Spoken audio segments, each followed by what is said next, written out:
Assalamualaikum warahmatullahi wabarakatuh.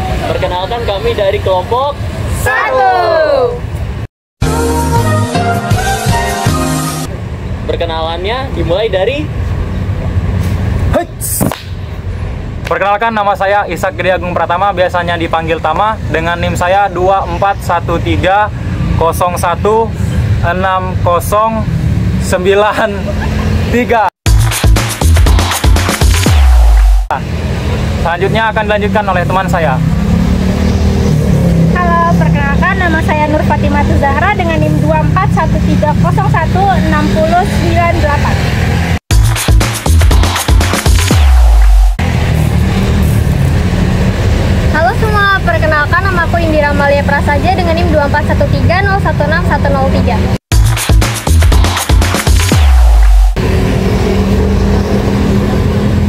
Halo semua, saya Putri Salsabila dengan NIM 2413016092. Halo semua, saya Selvena Febrianti dengan NIM 2413016100.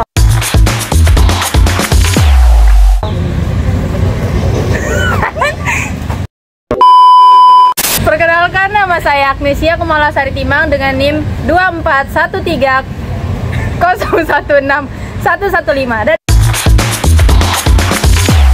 Dadah.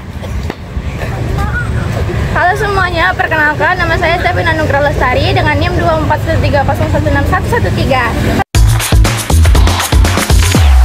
Halo semuanya. Halo semua, perkenalkan nama saya Cizaira Maliza Ramadita dengan NIM 2413016102. Perkenalkan, saya Galadi, saya NIM-nya 2413016094.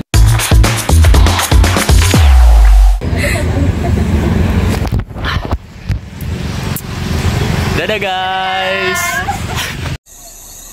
Oke, daon nih.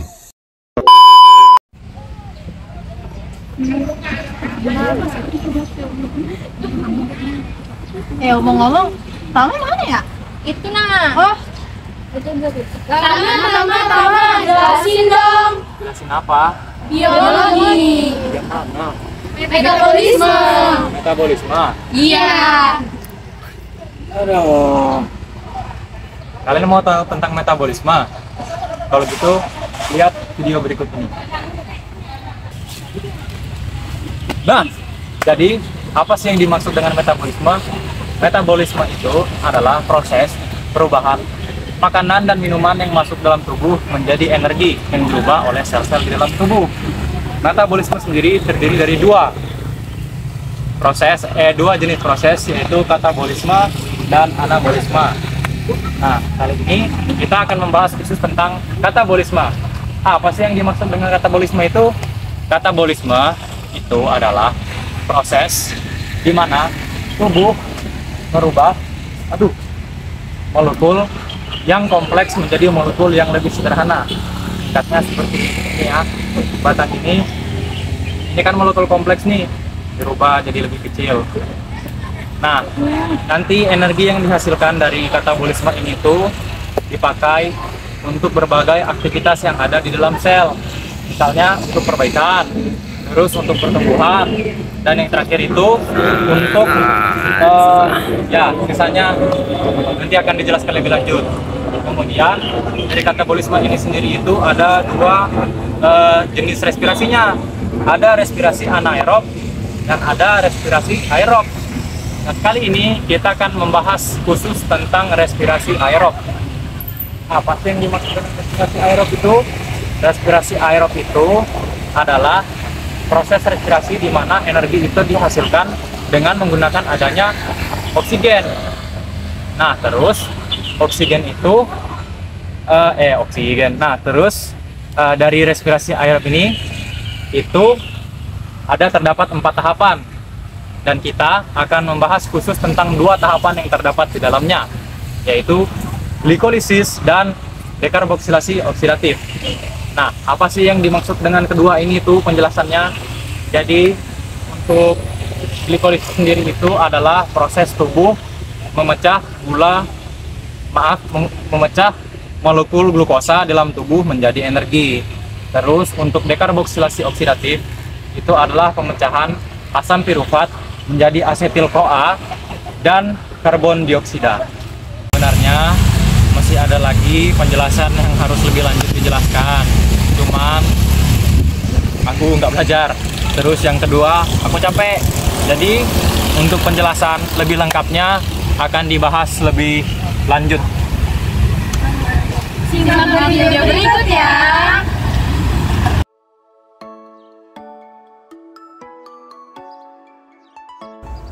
Yang pertama akan kita bahas adalah tahapan-tahapan glikolisis. Glikolisis merupakan pemecahan satu molekul glukosa menjadi dua asam pirufat.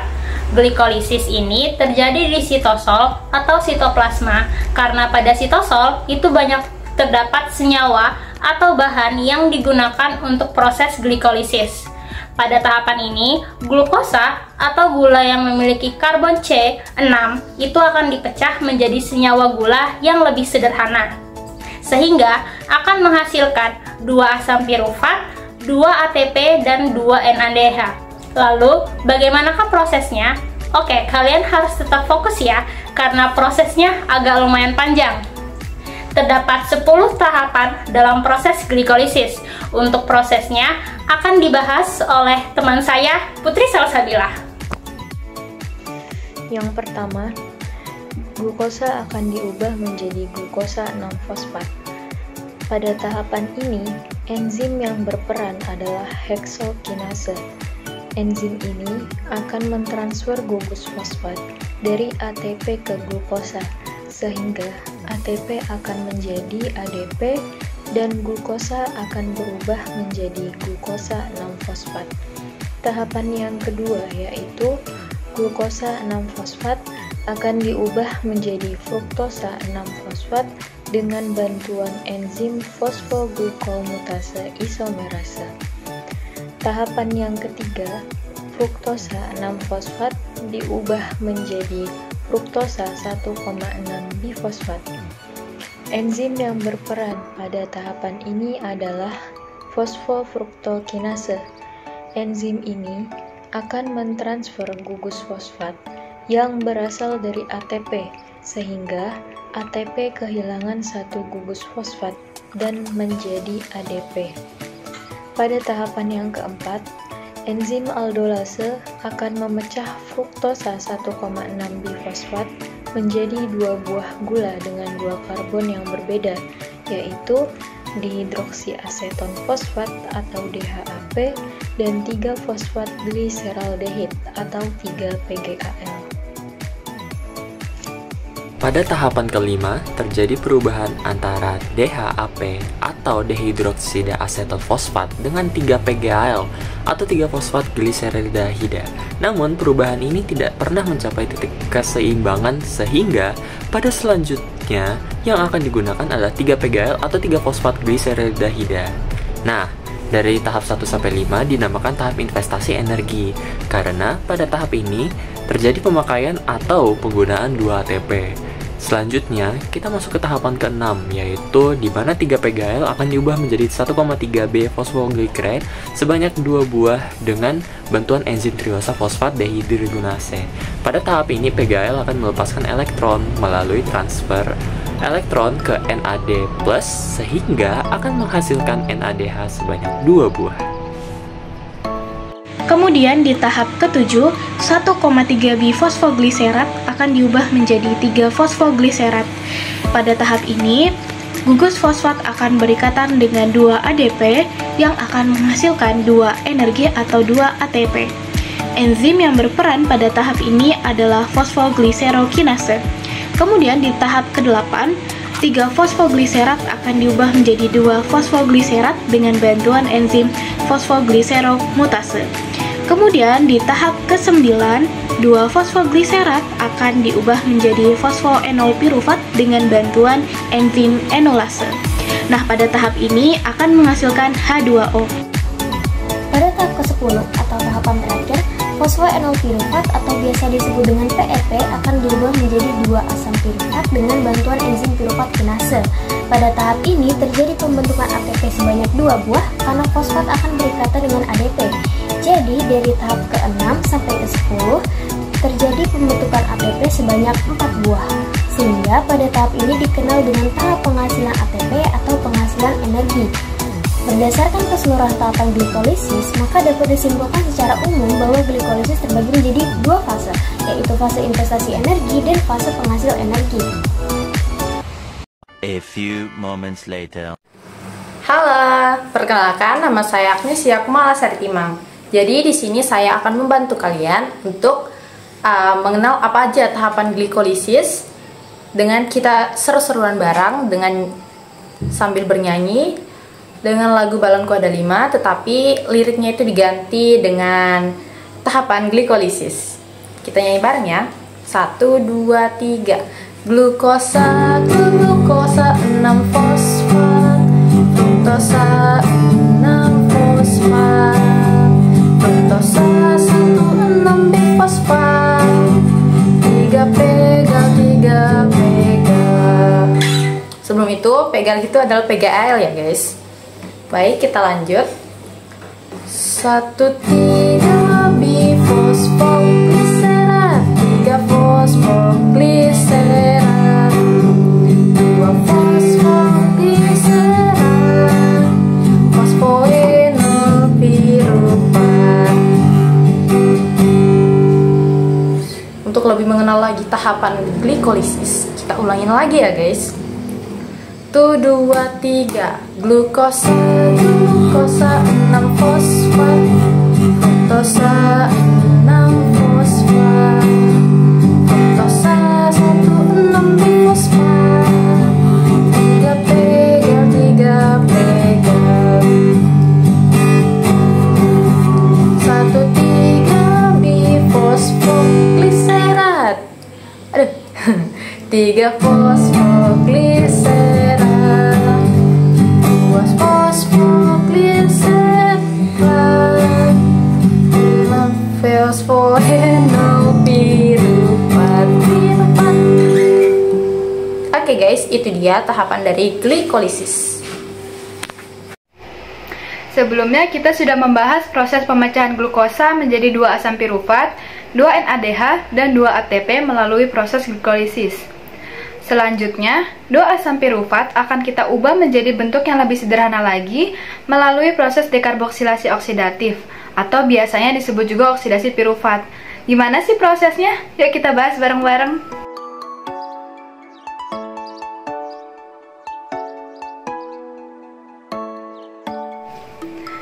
Dekarboksilasi oksidatif atau biar lebih mudah kita singkat aja jadi DO merupakan reaksi di antara proses glikolisis dan siklus Krebs. Jadi DO ini seperti jembatan penghubung antara proses glikolisis dan siklus Krebs. Perlu diketahui bahwa proses dekarboksilasi oksidatif itu terjadi di bagian mitokondria, tepatnya di matriks mitokondria. Mitokondria sendiri berfungsi sebagai tempat penghasil energi. Sedangkan hasil akhirnya respirasi aerob berupa energi atau ATP. Itulah kenapa sebagian besar tahapan dari respirasi aerob terjadi di mitokondria, baik dekarboksilasi oksidatif, siklus Krebs, dan transport elektro. Nah, selanjutnya kita akan membahas tahapan dari proses dekarboksilasi oksidatif. Pertama-tama ada 2 asam piruvat atau senyawa beratom 3 karbon yang akan diubah menjadi 2 asetil-CoA atau senyawa beratom 2 karbon yang akan mengikat ke enzim A. Kemudian 1 atom karbon yang dilepaskan oleh asam piruvat akan bergabung dengan oksigen atau yang biasa kita sebut dengan O2, membentuk karbon dioksida atau yang biasa kita sebut dengan CO2. Nah teman-teman, pemutusan atom karbon ini akan memicu proses transfer elektron di mana 2 NAD+ akan berikatan dengan ion hidrogen yang akan membentuk 2 NADH. Nah, ingat ya teman-teman, pada proses dekarboksilasi oksidatif, bahan yang digunakan adalah 2 asam piruvat dari hasil glikolisis sehingga menghasilkan 2 NADH, 2 karbon dioksida, dan 2 asetil koenzim A. Nah teman-teman, baiklah itu tadi adalah penjelasan mengenai tahapan dari proses dekarbolasi oksidatif. Terima kasih. One eternity later. Oke, sekarang kita itu bakal nyanyi lagi nih biar kita makin seru dan lebih paham bagaimana tahapan-tahapan dari materi yang akan kita bawakan. Namun kali ini tuh kita bakal nyanyi dengan dengan lagu Inikah Cinta, tapi liriknya itu diganti dengan tahapan katabolisme karbohidrat ya. Biar belajarnya itu makin seru guys. Oke, kita mulai aja.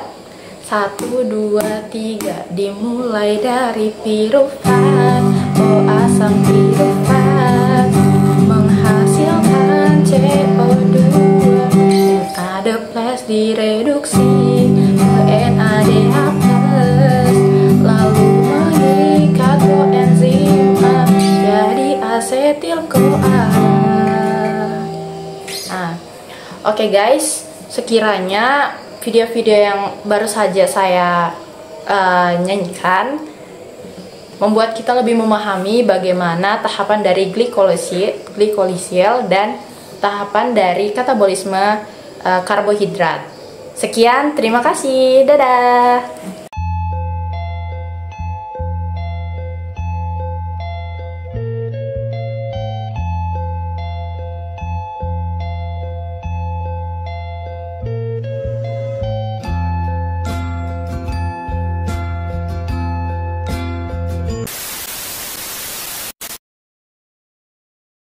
Dua, tiga.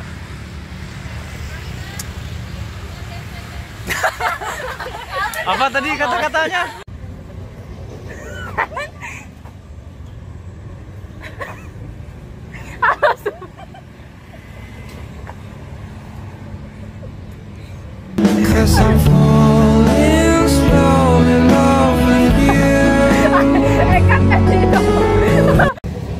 Oh gitu. Oh gitu. Cari ke sini. Oh. Ega aja. Jadinya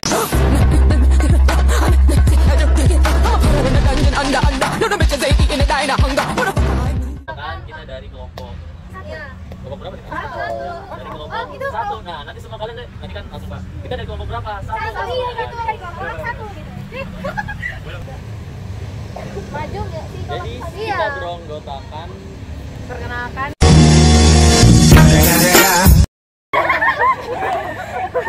Saya aja nggak sih?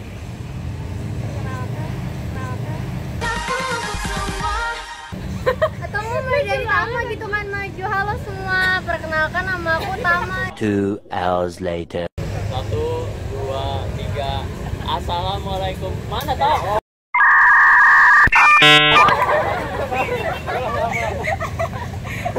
Satu, dua, tiga. Assalamualaikum warahmatullahi wabarakatuh. Perkenalkan kita kami dari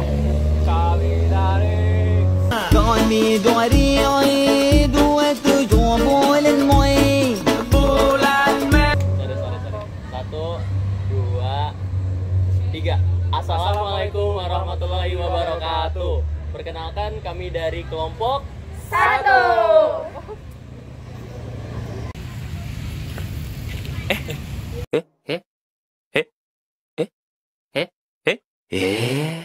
Kamu ngapain di sini, Tam? Nah, aku di sini mau lanjut jelaskan tentang kesimpulan dari tadi. Kami dari tadi ya? Tadi. Setelah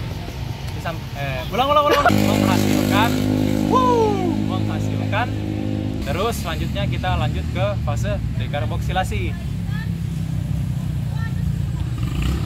Action. Nah, jadi tahapan dekarboksilasi oksidatif. Nah, jadi dekarboksilasi oksidatif sendiri.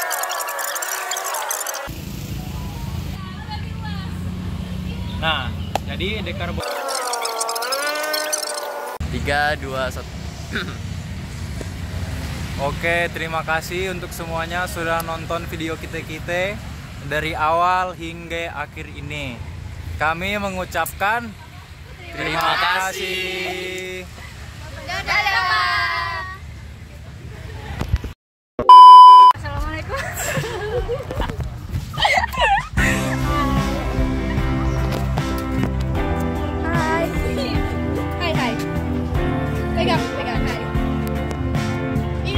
Halo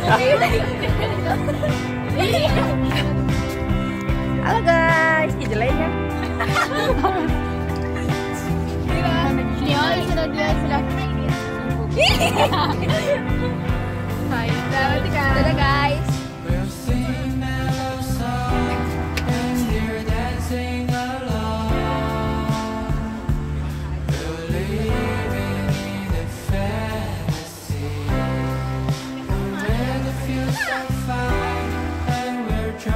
Lagi santai kawan.